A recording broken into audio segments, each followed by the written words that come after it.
Good morning, Boots. You spilled your food bowl. You dropped your food bowl. We're doing animal chores this morning. Although we don't have as many animals as before, I usually split up with the kids. I do my meat chickens while my daughter feeds the little bit of birds that we have up front, and my son feeds the sheep and the pigs in the back. So we kind of just split up the chores, get them done 10 minutes max. And this weekend, some of the sheep are getting picked up. The family that is taking our sheep, they're taking Cookie and Snow White and the ram. So they're coming to pick them up. They came this week to pay for them, and then they're just getting like the last minute things put together for them. The pen that they're building and some little shelters and stuff. So they needed a couple more days to get that done. And then they're also borrowing an animal trailer to come and get the sheep. So either Saturday or Sunday they said they would come, maybe even sooner, but today's Thursday, so we're planning for this weekend for those sheep to be gone. And then our other sheep, the sanctuary that's taking Peanut the pig, they're supposed to be taking the rest of our sheep because I wanted Chloe to go to a home where she wasn't going to get bred again, and the sanctuary seemed like the perfect spot for her to live out the rest of her life because she is an old sheep and I don't think she can handle being bred anymore.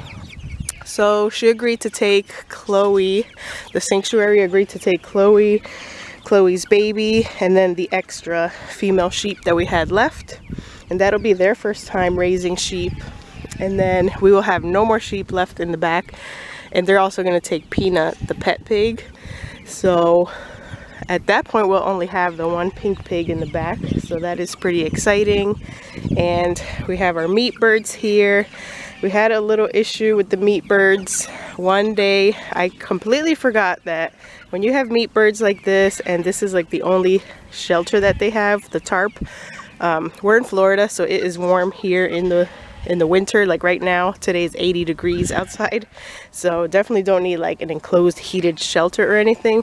But I put the feeders on this side, and we had a night where it just randomly started raining. I don't even think it was supposed to rain, and we lost a bunch of chicks. I think it was like 7 of them because they got cold and wet overnight, and I guess they kind of just huddled together trying to stay dry or trying to stay warm. Even though they had the tarp area, they could have stayed away from the rain on that end.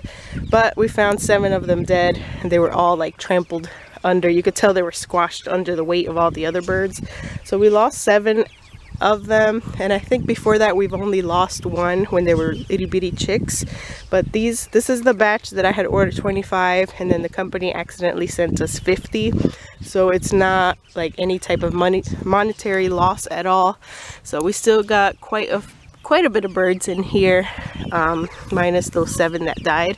So always make sure with your meat birds, they're not the smartest, and especially at nighttime it's dark and they can't like maneuver their way around where the shelter is. Make sure you put their feeders under like a tarp or under where they'll stay dry in case it rains at night, because they like to sleep near their food. I got all their water containers now on this side, food containers on this side, and you can see this is due for a move. You can see all this poop and how there's no grass there. They sleep near their feeders. And I don't know why they do that, I guess just to be closest to the food when the sun goes up in the morning. So they don't sleep near their water containers, they sleep near their food. So always keep their food under cover where they're not going to get wet in case it rains. So that was a hard lesson to learn, but we should have known. We usually do put the feeders under cover, especially when we first move them outside, because they just tend to stick around where the feeder dishes are, and you want them to be under cover. But they're doing good. They're really big. I gotta move them because this is due for a move. We moved them the other day, not yesterday, the day before yesterday. So they're getting almost to the point where we gotta move them daily, or we're gonna have to start splitting them up because they are getting very big, and we'll split them up into the 2 hoop houses when I have my husband's help for that when he's out of work. So I'm gonna try to get this moved with my son today though. So I gotta feed them. Let me get those done. But other than that, farm chores are pretty quick and simple. We don't have that many animals to take care of, and after this set of birds we are taking a break. We're not gonna immediately get chicks again, because I think around that time is when we're gonna try to plan our little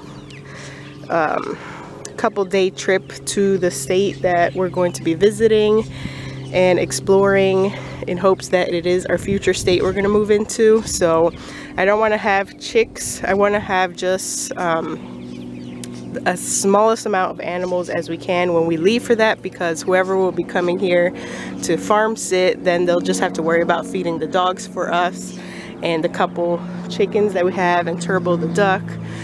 I don't want them to have to worry about moving meat chickens and filling all these feeders and filling the multiple waters and all of that. So we'll probably take a quick break on the meat chickens until we come back from our trip, and then we'll start over again, and we'll just see where we go from there. I'm not sure how many more batches we are gonna do. The closer we get to moving and all of that and property searching, the less meat chickens we'll be able to handle doing, because it's going to be a lot of just going back and forth and focusing on different things rather than raising the meat chickens for the customers here. We haven't done too much gardening work. Like the last thing we did in there was but we de-weeded the whole garden, and then we layered leaves in there, so not too many weeds have grown back. And we finished cleaning out this one, so it's still doing good. It hasn't gotten overgrown with weeds yet. We have some things going on in the planter boxes, but we haven't done too much garden work at all. Right now it's my busy season with Christmas, so I'm focusing on doing all of the gift options for our customers. How's your birds, Jaden? Just busy doing all that and taking orders and getting all those gift items made up. So haven't been doing too much garden work. We probably won't do too much garden work until after the Christmas season is over. And just focusing on cleaning out, still focusing on cleaning out our yard. We've gotten almost everything burned that we can burn, and we've been slowly taking out, like I said, the tent frames and like the old vacuums. So I take those out every single week during trash pickup, and we noticed that somebody has been picking up our metal stuff, probably people that do scrap metaling and stuff like that. So somebody's been picking up bulk of our trash, so that is good.